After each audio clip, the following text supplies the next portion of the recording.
A month ago, my aim in VR games looked like this. Now, it's not uncommon for me to get clips like this.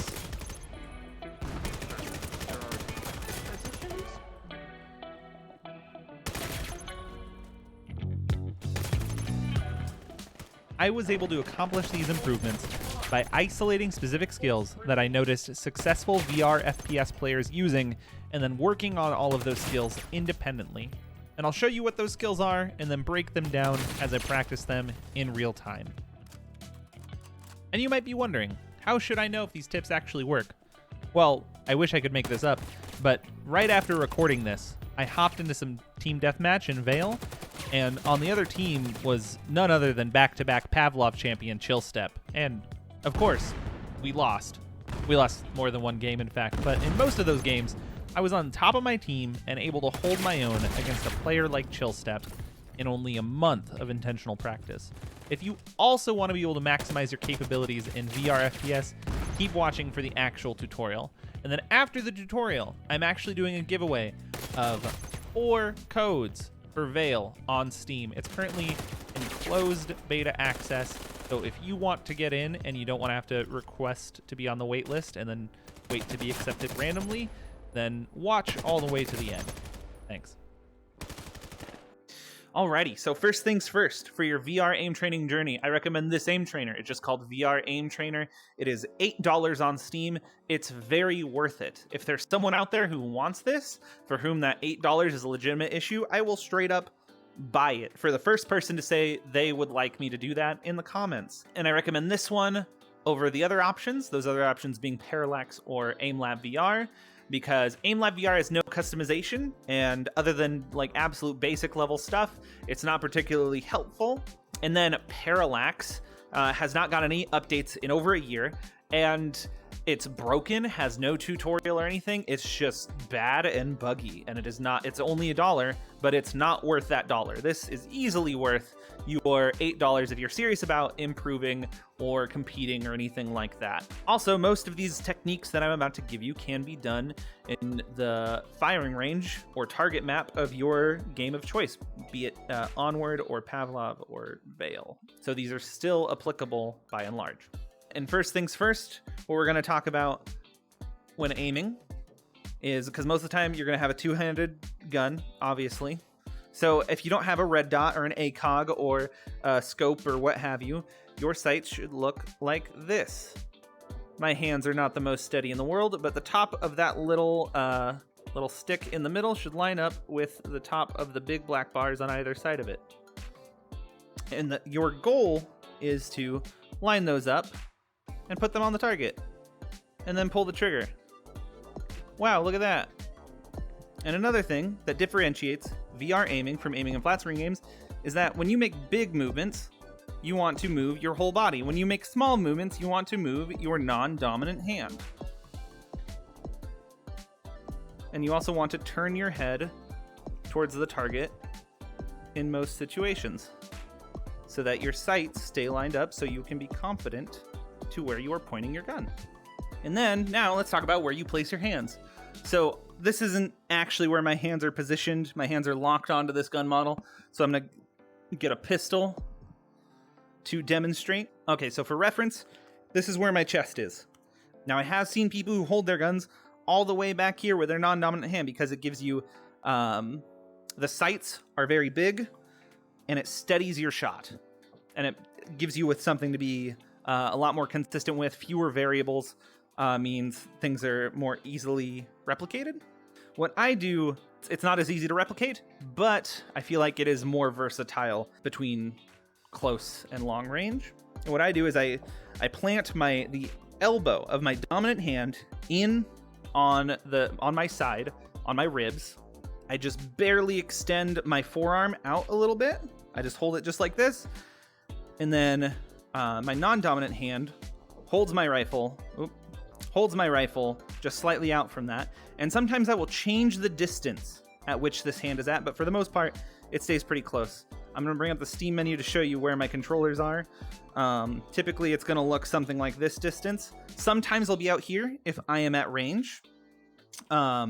Or if I'm at super close range and need a big amount of adjustment really fast, I'll have my non-dominant hand back here. And that is because in VR games, you don't have sensitivity like in flat screen games.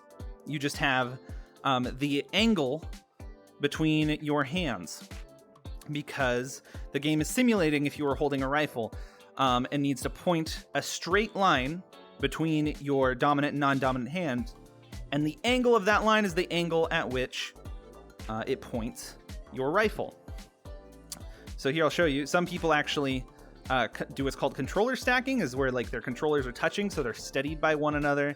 I can't quite do that because the Quest controllers don't work that way, but it simplifies like lining up the sights and keeps the gun straight if you're good at it, and allows you to make really fast movements. But what I do is if I'm aiming at something really close range and need to make a big fast adjustment in like shoot or die situations, I will put my controllers closer together, because you'll see I'm just moving like a couple inches here, but that causes the gun to change its aim a lot. So I'm just gonna move like a few inches side to side here.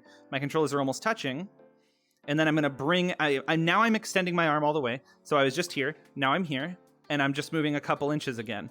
And you see how much smaller that adjustment is looking at the laser. So now my hands are back here where I normally have them. If I need to hit a really close target, or I need to switch targets quickly, if that's something I can anticipate, my hand is gonna be close.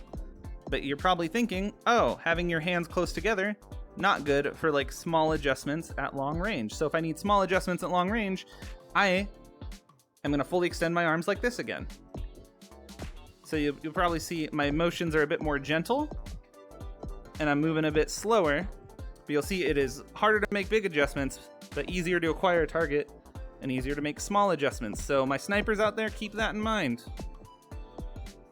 Just make sure no one's in front of you when you just stick your arm out there. All right, and here are the main scenarios that I recommend for improving your VR aim fundamentals. We're gonna go to Flicks, we're gonna hit the settings, we're gonna keep the target size and spawn delay at 3 and 4. We're gonna start practice, and we're gonna start in a resting position with our gun down. So one thing that you have to worry about in VR games that you don't have to worry about in traditional flat screen shooters is having to draw and raise your gun, because your gun is always gonna shoot where it's pointing all the time. It's not like Call of Duty where you have any sort of spread. And also, in games like Pavlov Vail or Onward, you get a movement bonus from having your gun pointed down. You'll run around faster when your gun is down. So if you want to get around the map fast and then pre-aim an angle, or, oh my god, someone just jumped out in front of me, you want to be able to raise your gun and have it on target very quickly. So this is for moving around the map quickly. This is for catching that person off guard, or for pre-aiming. But what I do is I'll just start with my gun down, wait for a target, and once it pops up, I'll attempt to hit it.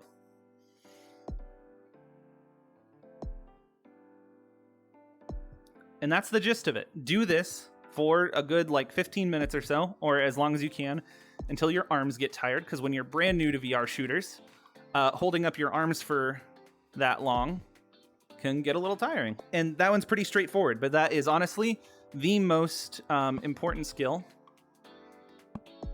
I think, for VR shooters, is being able to move quick and then shoot on target quick. And then these are the settings I'm going to use for quick flicks between stationary targets. And basically what this is going to practice is transitioning between targets when you are already preparing for a target to pop up in front of you in game. All right, and then the next one you can practice is called Target Hydra. These are the settings I use on this one. There are more targets, and you can just try and shoot these as quickly as you can. Try not to miss, obviously.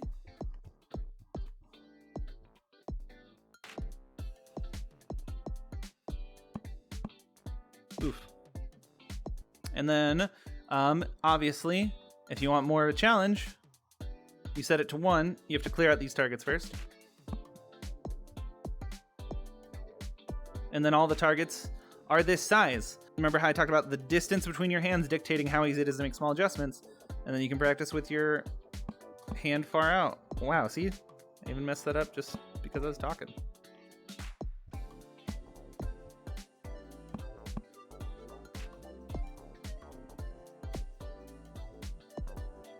Now, usually when doing iron sights, you don't have to hit targets this small. You're gonna have a scope or something like that. But if you can get consistent at doing it with iron sights and your hands being a little shaky, doing it with a scope is gonna be way easier. You want your practice to be harder than in-game scenarios because in-game, when you are under pressure, it's gonna feel a little bit easier than when you practiced it. And then we're gonna go into my personal favorite scenario. It's under the hybrid section, bounce 360. These are my settings for practice mode. Start practice mode, and look at that. You have a bunch of targets flying around you. They are mostly flying in straight lines, but they will change direction. And this is really good for tracking moving targets, obviously, at a variety of angles. When you have to track a target, you have to make more small adjustments, especially when you eventually get off target, than if you do when shooting at static targets, because you're constantly adjusting when shooting at a moving target. And then you have to adjust if it changes direction. And then this is also good for moving between moving targets and conditioning yourself for changing direction and momentum. And when you do it, it looks like this.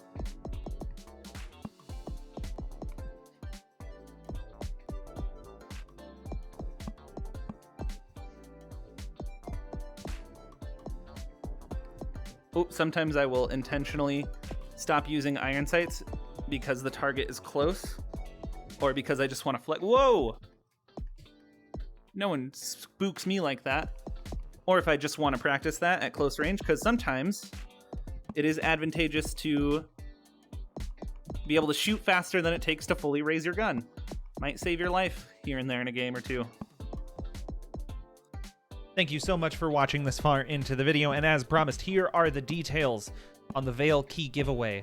I have 4 keys to give away, the first of which is going to be given to the person who has the top comment 1 week from today on this date. The second one is going to be given to an honorable mention, whoever's comment I just like the most, and the other 2 will be given away at random. So even if you can't think of anything that funny or that interesting, just leave a comment, get yourself in the running for that free key for Vail. And again, thank you so much for watching. Give this video a like if you liked it, or a thumbs down if you didn't. Subscribe if you feel like it. Thank you for watching. Have a great day.